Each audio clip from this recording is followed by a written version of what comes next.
ಚನ್ನರಾಯಪಟ್ಟಣದ ನಾಗೇಶ್ ಆಸ್ಪತ್ರೆ ಹಾಗೂ Nagesh institute of health ಮತ್ತು ಪ್ಯಾರಾಮೆಡಿಕಲ್ ವತಿಯಿಂದ ವಿಶ್ವ ಮಧುಮೇಹ ದಿನಾಚರಣೆ ಪ್ರಯುಕ್ತ ಸಾರ್ವಜನಿಕರಲ್ಲಿ ಅರಿವು ಮೂಡಿಸಲು ಜಾಥಾವನ್ನು ಹಮ್ಮಿಕೊಳ್ಳಲಾಯಿತು.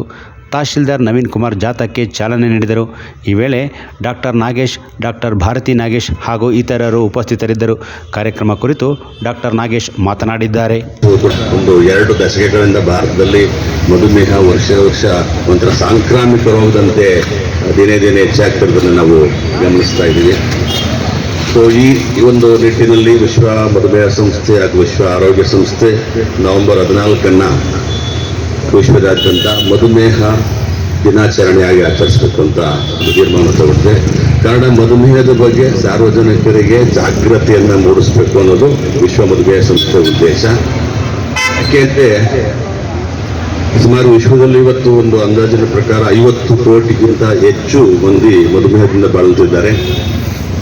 ಅದರ 20% ಭಾರತೀಯರೇ ಆಗಿರತಕ್ಕಂಥದ್ದು ಬಹಳ ವಿಷಾದೀಯ ಸಂಗತಿ. ಅಂದರೆ ಭಾರತ ವಿಶ್ವದ ಮಧುಮೇಹದ ರಾಜಧಾನಿ ಅಥವಾ ದಾಪುಗಾಲಿರ್ತಕ್ಕಂಥದ್ದು ಬಹಳ ಆತಂಕಕಾರಿ ಹಾಗೂ ಆಘಾತಕಾರಿ ವಿಚಾರ ಆಗಿರ್ತದೆ. ಸೊ ಇದಕ್ಕೆ ಬಹುಮುಖ್ಯ ಕಾರಣಗಳು ನಾವು ಏನು ನಮ್ಮಲ್ಲಿ ಆದಂಥ ಒಂದು ಈ ಜೀವನ ಶೈಲಿಯ ಬದಲಾವಣೆ. ಈಗ ನಮ್ಮ ಅಪ್ಪ ಅಮ್ಮ ಅಥವಾ ನಮ್ಮ ತಾತ ಅಜ್ಜಿ ಥರ ನಮ್ಮ ಜೀವನ ಶೈಲಿ ಇಲ್ಲ.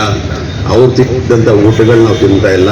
ಅವ್ರ ದೈಹಿಕ ಚಟುವಟಿಕೆಗಳು ನಮ್ಮಲ್ಲಿಲ್ಲ. ಆದ್ದರಿಂದ ನಮ್ಮಲ್ಲಿ ಮಧುಮೇಹ ವರ್ಷ ಜಾಸ್ತಿ ಆಯ್ತು ಹೋಯ್ತು.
ಯದುಗಿರಿ ಯತಿರಾಜ ಮಠ ಮತ್ತು ಅಖಿಲ ಕರ್ನಾಟಕ ಶ್ರೀ ವೈಷ್ಣವ ಮಹಾಸಭಾ ನೇತೃತ್ವದಲ್ಲಿ ಶ್ರೀ ರಾಮಾನುಜ ವಿಶ್ವವಿಜಯೋತ್ಸವ ದಿನಾಂಕ 24 ನವೆಂಬರ್ 2024 ಭಾನುವಾರ, ತ್ರಿಪುರವಾಸಿನಿ, ಗೇಟ್ ನಂಬರ್ 2, ಬಳ್ಳಾರಿ ರಸ್ತೆ, ಅರಮನೆ ಮೈದಾನ, ಬೆಂಗಳೂರು.